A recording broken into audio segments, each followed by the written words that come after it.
କଳ୍ପନା ସରୋଜଙ୍କ ଜନ୍ମ 1961 ମସିହାରେ ମହାରାଷ୍ଟ୍ରର ଅକୋଲା ଜିଲ୍ଲାରେ ହୋଇଥିଲା। ତାଙ୍କ ପିତା ଜଣେ ପୋଲିସ କନଷ୍ଟେବଲ ଥିଲେ। ସେ ପିଲାଦିନରୁ ହିଁ ପାଠ ପଢ଼ାରେ ଭଲ ଥିଲେ, କିନ୍ତୁ ଦଳିତ ଝିଅ ବୋଲି ଅନେକ ଅପମାନ ସହିଥିଲେ। ସମସ୍ତେ ତାଙ୍କୁ ଇଗ୍ନୋର କରୁଥିଲେ।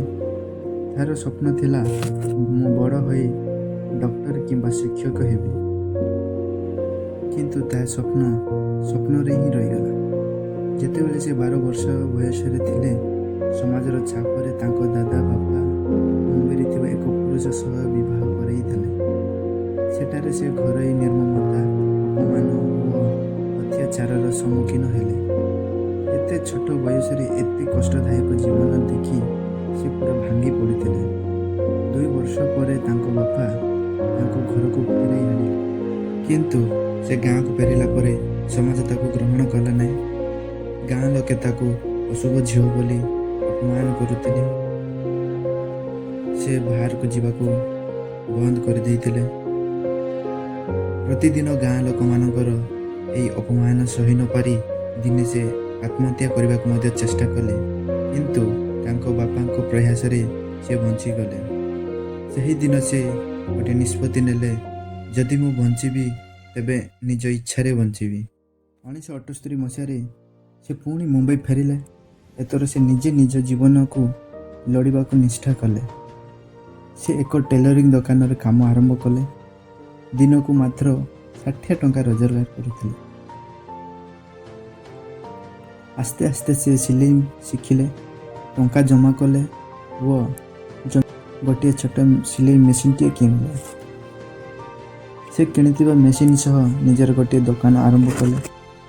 ତାଙ୍କ ହାତର କାମ ବହୁତ ଭଲ ଥିଲା ଓ ଲୋକେ ମଧ୍ୟ ତାଙ୍କ ହାତର କାମକୁ ବହୁତ ପସନ୍ଦ କରୁଥିଲେ। ସେ ଅନ୍ୟ ମହିଳାମାନଙ୍କୁ ମଧ୍ୟ କାମ ଦେଲେ।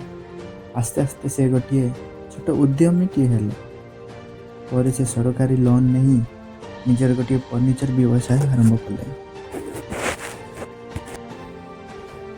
1990 ଦଶକରେ ସେ ଜାଣିଲେ ଯେ କମାନି ଟ୍ୟୁବ୍ସ ପ୍ରାଇଭେଟ ଲିମିଟେଡ ନାମକ ଏକ ବଡ଼ କମ୍ପାନୀ ଋଣରେ ବୁଡ଼ି ଯାଉଛି।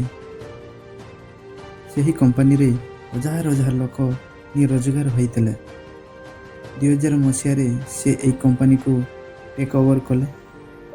ସବୁ ଲୋକେ କହୁଥିଲେ ଏହା ମହିଳାମାନଙ୍କ ପାଇଁ ନୁହେଁ, କିନ୍ତୁ ସେ କାହାରି କଥାକୁ ଶୁଣିଲେ ନାହିଁ। ସେ ହାର ମାନିଲେ ନାହିଁ। ନିଜର ବୁଦ୍ଧି ଓ ସତ୍ୟ ନିଷ୍ଠାରେ 6 ବର୍ଷ ମଧ୍ୟରେ ଏହାକୁ ନବଜୀବନ ଦେଲେ। 2006ରେ କମ୍ପାନୀ ଟ୍ୟୁବ୍ ପୁଣି ଲାଭରେ ଚାଲିଲା। ସେ ହେଲେ ଏହାର ଚେୟାରପର୍ସନ ଆଣ୍ଡ CEO। ଆଜି କଳ୍ପନା ସରୋଜଙ୍କ ନିଜର ଗୋଟିଏ କମ୍ପାନୀ ଅଛି, କମାନି ଟ୍ୟୁବ୍ସ, କଳ୍ପନା ବିଲ୍ଡର୍ସ, KS କ୍ରିଏସନ ଇତ୍ୟାଦି। ତାଙ୍କ ଉଦ୍ୟମିତା ଓ ସମାଜସେବା ପାଇଁ ଭାରତ ସରକାରଙ୍କ ଦ୍ୱାରା ପଦ୍ମଶ୍ରୀ ପୁରସ୍କାର ମଧ୍ୟ ପାଇଥିଲେ। କଳ୍ପନା ସରୋଜଙ୍କ ଜୀବନରୁ ଆମକୁ କ'ଣ ଶିଖିବାକୁ ମିଳେ? ଜୀବନ ଯେତେ ଅନ୍ଧାର ହେଉନା କାହିଁକି, ଆପଣମାନେ ନିଜେ ନିଜର ଆଲୋକ ହେବେ। ଜାତି, ଲିଙ୍ଗ, ଦାରିଦ୍ର୍ୟତା ଆପଣମାନଙ୍କ ସଫଳତାକୁ ରୋକିପାରିବେ ନାହିଁ। ଆଜି କଳ୍ପନା ସରୋଜ ହେଲେ ଭାରତର ଅରିଜିନାଲ ସ୍ଲମଡଗ୍ ମିଲେନିୟର। ସେ ହଜାର ହଜାର ଲୋକଙ୍କୁ ରୋଜଗାର ଦେଉଛନ୍ତି, ମହିଳା ସଶକ୍ତିକରଣର ପ୍ରତୀକ ହୋଇଛନ୍ତି। ଏହା ଥିଲା ଏକ ସତ୍ୟ ଓ ପ୍ରେରଣାଦାୟକ କାହାଣୀ। ଯଦି ଆପଣମାନଙ୍କୁ ଏହି ଗଳ୍ପ ପସନ୍ଦ ଆସିଛି ତେବେ ଲାଇକ୍, ସେୟାର ଆଣ୍ଡ ସବସ୍କ୍ରାଇବ୍ କରନ୍ତୁ। ମୁଁ ଆସୁଛି ପୁଣି ଏକ ନୂଆ ପ୍ରେରଣାଦାୟକ ଗଳ୍ପ ନେଇ।